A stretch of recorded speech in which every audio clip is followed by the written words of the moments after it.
Ни вети дека ќе ни дојде на Великден и ни дојде на Великден Анастасија Митровска. Христос воскресе. На вистина воскресе. Добре ни дојде, ти благодарам. Се договоривме последниот пат дека ќе ни дојдеш на Великден, ќе ни ја отпееш великденската песна и ни дојде. Ајде збор два за песната. Како се случи оваа песна посветена на Великден? Па вака, јас бев во Австралија и кога се вратив од Австралија, Димитар Митровски ми напиша дали сакам да направиме една заедничка песна. И јас реков да, зашто да не. И така, тој ја направи музиката и аранжманот Димитар Митровски и за текст се одлучивме да ни направи Анита Даева. Но прво јас размислував на што ме асоцира мелодијата и му кажав дека ме асоцира на нешто како да го чекам саканиот, да дојде од некаде. И така испадна и текстот. Анита Даева седела покрај Охридското езеро и го напишала текстот. И потоа јас имавме песната кај подрумот, кај Ангел Ќосев и се беше така на брзина, околу една недела имавме за да се припремиме за песната. И направивте еден убав спот. Да, спотот се снимаше низ убавините низ Охрид. Одлично. Поздрав до целата екипа што работеше на оваа песна и она друга битолчанка што ја споменав, а ќе ја видат гледачите малку подоцна, рече дека таа е една од најубавите песни во која што се пее за Великден.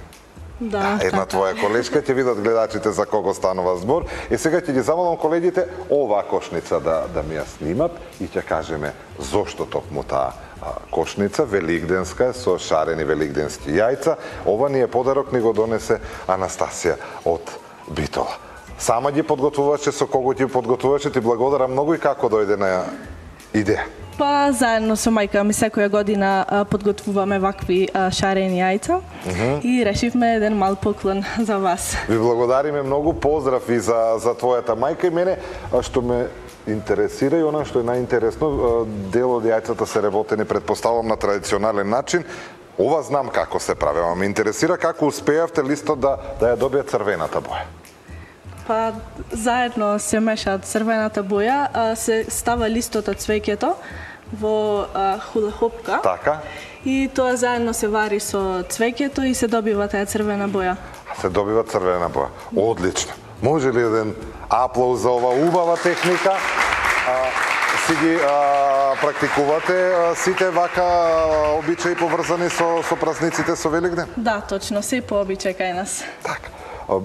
Што е ново? Слушнав пред почетокот на емисијата, наскоро ќе имаме нова песна? Да ги известам гледачите, публиката, дека наскоро ќе настапувам на Валандово фест. Така. А вторите, кои ќе бидат? Со кого работиме овој пат? Па со Љупчо Соколовски и Орце Зафировски. Една одлична екипа, верувам дека ќе биде уште една убава песна во македонската ризница. И сега точна ли е информацијата дека освен Битола, Анастасија има врска и со Кичево? Да, точно така. Мојата мајка е од Кичево, па си влечам од секаде, од секој крај на Македонија со мојот талент. Еве, и денеска случајно се погоди кичевчани да бидат овде и ќе ти прават убава атмосфера и на втората песна. Да. Анастасија, благодарам што си денеска заедно со нас.